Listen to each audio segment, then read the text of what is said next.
Friends, welcome to Manish भाई studies. आज हम करने जा रहे हैं क्लास 12 की पॉलिटिकल साइंस का चैप्टर नंबर 1। ये वीडियो का पार्ट 2 है, तो चलिए शुरू करते हैं।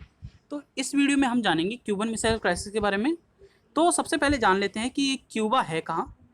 ये आपको वर्ल्ड मैप में ईजिली यहाँ पर दिख रहा है। ओके, ये वाला एरिया, समझ रहे हैं बात को। तो चलिए देखते हैं कि इसमें हुआ क्या एक्चुअली। तो फिर देखिए, जैसे कि हम लोग जानते हैं कि यूएस में कौन सी आइडियोलॉजीज थी, लिबरल डेमोक्रेसी और कैपिटलिज्म। और जो कि यूएसएसआर में आइडियोलॉजीज कौन सी थी, सोशलिज्म और कम्युनिज्म। अब देखिए, क्यूबा जो कि था हमारा, वो यूएसएसआर की आइडियोलॉजीज को फॉलो करता था, यानी कि सोशलिज्म और कम्युनिज्म था यहाँ पर। ओके, यहाँ पर ये कम्युनिज्म और सोशलिज्म। ओके, अब देखिए हुआ क्या, सब कुछ ठीक है। क्यूबा में सोशलिज्म और कम्युनिज्म है और यूएसएसआर में डेमोक्रेसी और कैपिटलिज्म है। अब देखिए क्या हुआ कि यूएस ने हमला कर दिया क्यूबा पर इन 17 अप्रैल 1961। वैसे आपकी बुक में खाली मंथ और ईयर दिया हुआ है।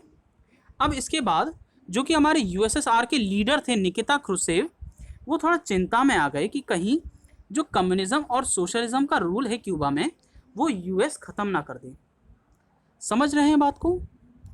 तो इसलिए उन्होंने क्या काम किया कि क्यूबा को थोड़ी बहुत हेल्प दी। अब कैसे दी हम वो जानते हैं। अब यहाँ पर एक और चीज़ है कि क्यूबा के लीडर उस समय थे फिडेल कास्ट्रो। अब उन्हें ये भी डर लगा हुआ था कि कहीं फिडेल कास्ट्रो को बाहर ना निकाल दें। ओके, अब देखिए क्यूबा हमारा दोस्त भी था यूएसएसआर का। साफ सीधी सी बात है, दोनों की एक जैसी आइडियोलॉजीज है, एक जैसी समझ है। ओके, एक जैसी विचारधारा को फॉलो करते हैं, तो दोस्त तो होंगे ही। अब देखिए अगला क्या है।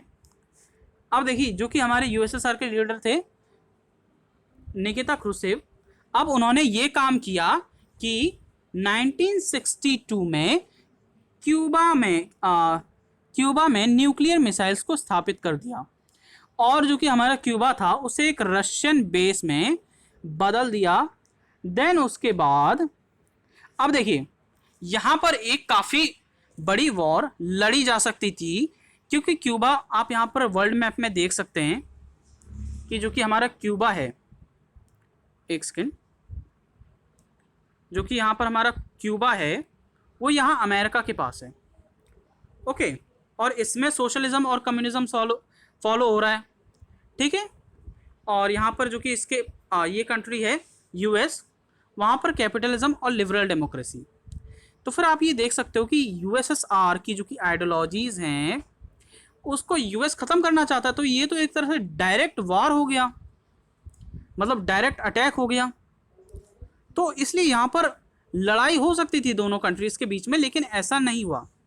इसे कहते हैं logic of deterrence. Logic of deterrence क्या है कि दोनों साइड ही जानती थी कि लड़ाई अगर हुई तो बहुत ही खतरनाक लड़ाई होगी। समझ रहे हैं बात को। दोनों ही परमाणु संपन्न देश हैं और अगर लड़ाई हुई तो पूरी दुनिया खत्म हो सकती थी। ऐसा भी हो सकता था बिकॉज उस समय उनके पास ऐसे ऐसे हथियार थे, ऐसे न्यूक्लियर बॉम्ब थे जो पूरी दुनिया को ख़त्म कर सकते थे। अभी हम जानेंगे कि किस तरीके से हिरोशिमा और नागासाकी पे हमला हुआ था। ओके,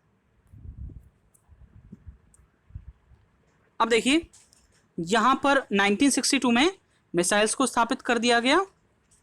अब देन उसके बाद यहाँ पर कुछ लीडर्स की मैंने फोटो दी हुई है, इसको भी आप देख लीजिए। Nikita क्रुसेव Cuban missile crisis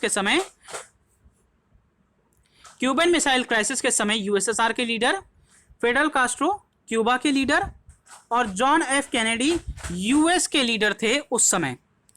okay, अब देखिए यहाँ पर हम थोड़ी सी समरी कर लेते हैं।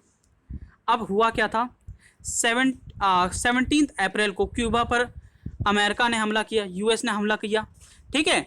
अब देन उसके बाद यूएस को मदद किसने की, क्यूबा को मदद किसने की, निकिता क्रुसेव यानी कि यूएसएसआर ने।